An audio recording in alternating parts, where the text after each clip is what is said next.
ये तस्वीरें उस संघर्ष की हैं जो चुनाव आयोग के खिलाफ सड़क पर हो रहा है, लेकिन एक संघर्ष है जो दबी जुबान हो रहा है, जिसकी आवाज नहीं आएगी, बस आंकड़े आएंगे। और आंकड़े भी इतने डरावने जो इस बात का एहसास कराएंगे कि किसी ने कल्पना भी नहीं की होगी कि वो संस्थान जिसका काम ही इस देश के वोटर को बचाना है, इस देश के वोटर के सबसे बड़े मत यानी कि वोट के अधिकार का संरक्षण करना है, वो इस देश के वोटर के साथ क्या कर सकता है।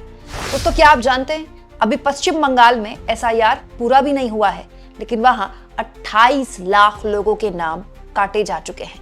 आखिर इस पूरे एक्शन पर क्या आया है ममता बनर्जी का रिएक्शन, और किसने तोड़े बैरिकेड्स और कौन भिड़ा सीधा पुलिस से आमने सामने, सब कुछ जल्दी जल्दी बिना लाग लपेट आपके सामने में रखूंगी।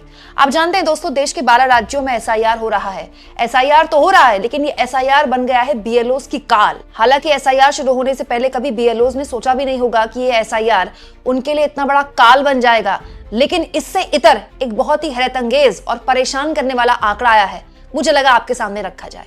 दोस्तों, क्या आप जानते हैं पश्चिम बंगाल में अभी एसआईआर कंप्लीट भी नहीं हुआ है, लेकिन चुनाव आयोग का आंकड़ा बताता है कि अब तक पश्चिम बंगाल में 28 लाख वोटर्स के नाम काटे जा चुके हैं। ये मेरा आंकड़ा नहीं है, ये चुनाव आयोग का आंकड़ा है। दोस्तों, पश्चिम बंगाल में एसआईआर के तहत ये बताया गया है चुनाव आयोग द्वारा कि वोटर फॉर्म के 78% डिजिटलाइजेशन का काम पूरा हो चुका है। मतलब 78% वोटर फॉर्म जो है वो डिजिटलाइज हो गए हैं। ठीक है। दूसरा जो इंपॉर्टेंट आंकड़ा है, 28 लाख लोगों के नाम काटे जा चुके हैं। क्यों?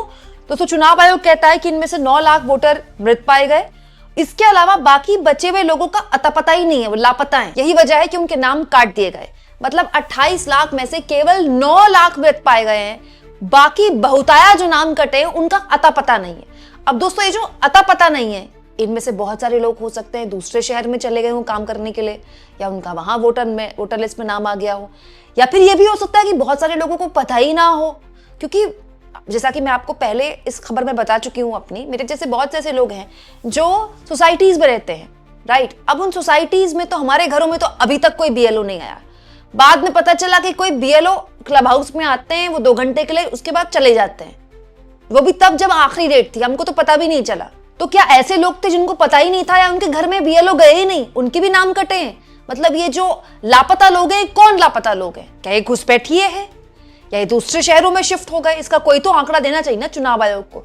और ये अपने आप में बहुत ही चिंताजनक इसीलिए है दोस्तों कि अभी एसआईआर कंप्लीट नहीं हुआ है पश्चिम बंगाल में, तब ये आंकड़ा आ गया है। दरअसल दोस्तों, पश्चिम बंगाल और असम एक्चुअली में ये 2 राज्य हैं जहां पर एसआईआर की जरूरत थी। लेकिन दोस्तों, एसआईआर जिस तरह से पश्चिम बंगाल में किया गया, अभी भी किया जा रहा है, वो अपने आप में बहुत ही विवादास्पद बन गया है। क्यों? क्योंकि पश्चिम बंगाल से ही ये खबरें आनी शुरू हुई बीएलओस की मौत की, और अब तो खैर मध्य प्रदेश, यूपी, गुजरात हर जगह से आ रही है।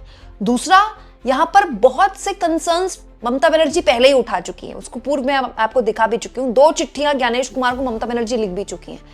अब क्योंकि ये मामला इतना बड़ा हो गया है, तो ममता बनर्जी ने फिर से अटैकिंग मोड में न केवल इस सरकार को घेरा है, चुनाव आयोग को तो घेर ही रही है वो, बल्कि बीएसएफ को भी घेरा है। क्यों? क्योंकि बॉर्डर सिक्योरिटी फोर्स, हमारे देश की बॉर्डर जो है बीएसएफ सुरक्षा देती है उसको।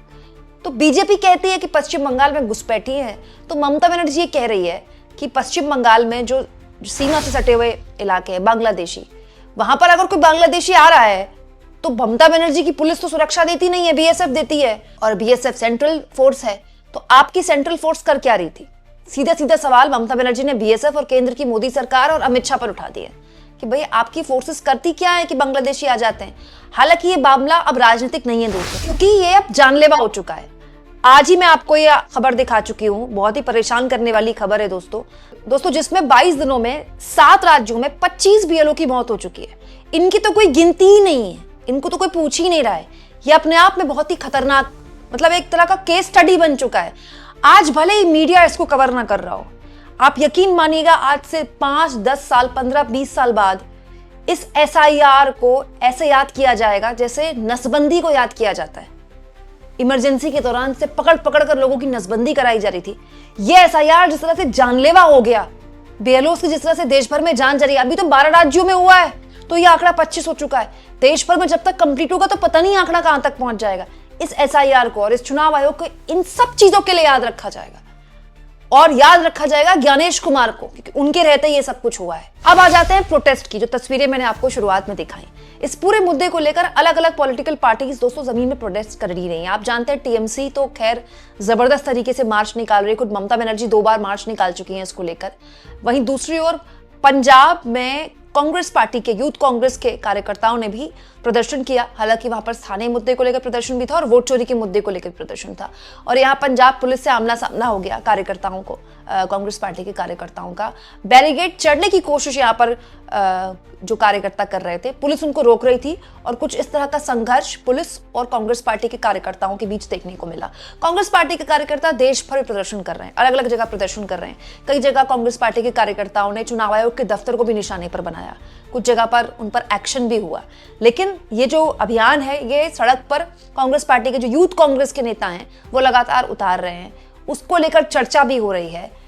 ऐसा आंदोलन दोस्तों पश्चिम बंगाल की मुख्यमंत्री ममता बनर्जी भी लगातार उतार रही हैं। हालांकि इस तरह का बैरिकेडिंग चढ़ना, इस तरह की तस्वीरें वहां पर नहीं आई, क्योंकि जाहिर तौर पर पश्चिम बंगाल में ममता बनर्जी की सरकार है। अगर उनके कार्यकर्ता इस तरह का कुछ करते हैं तो सरकार मुश्किल पे आ जाएगी या फिर पुलिस पर सवाल खड़े हो जाएंगे, क्योंकि पुलिस भी आपके अंतर्गत आती है। लेकिन हमने देखा पिछले कुछ दिनों में पश्चिम बंगाल में बीएलओज बाकायदा चुनाव आयोग के दफ्तर पहुंचे, उन्होंने धरना दिया, वहां पर संघर्ष किया, लेकिन उससे भी कुछ नहीं हुआ।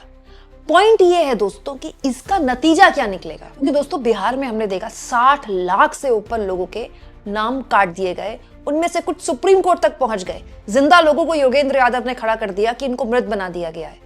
उसके बावजूद भी जिस दिन वोटिंग का दिन था, बहुत से लोग घूम रहे थे रोते हुए, कहते हुए कि मेरा वोट चोरी हो गया, मेरा वोट कट गया। आप सोचिए पश्चिम बंगाल में ये क्या होगा। अखिलेश यादव ने पहले ही एक बात बोली थी कि 3 करोड़ लोगों के नाम हटाने की तैयारी हो रही है उत्तर प्रदेश में। तो अगर उत्तर प्रदेश में अखिलेश यादव आंकड़ा बता रहे हैं 3 करोड़, तो पश्चिम बंगाल में क्या होगा? आपको क्या लगता है दोस्तों, ये जो आंकड़े हैं, जिस तरह से इतनी खतरनाक स्थिति में पहुंच रहे हैं, हर आंकड़ा, वोटर्स कटने का आंकड़ा, बीएलओस की मौत का आंकड़ा, पॉलिटिकल पार्टीज की आशंकाओं का आंकड़ा, ये कहां लेकर जाएगा इस एसआईआर को? कमेंट बॉक्स में जरूर लिखिएगा और जितना हो सके चैनल को शेयर भी करें दोस्तों, सब्सक्राइब भी करें। और थैंक्स और ज्वाइन के ऑप्शन से अगर आप चाहें तो कुछ आर्थिक मदद भी चैनल की जरूर करें।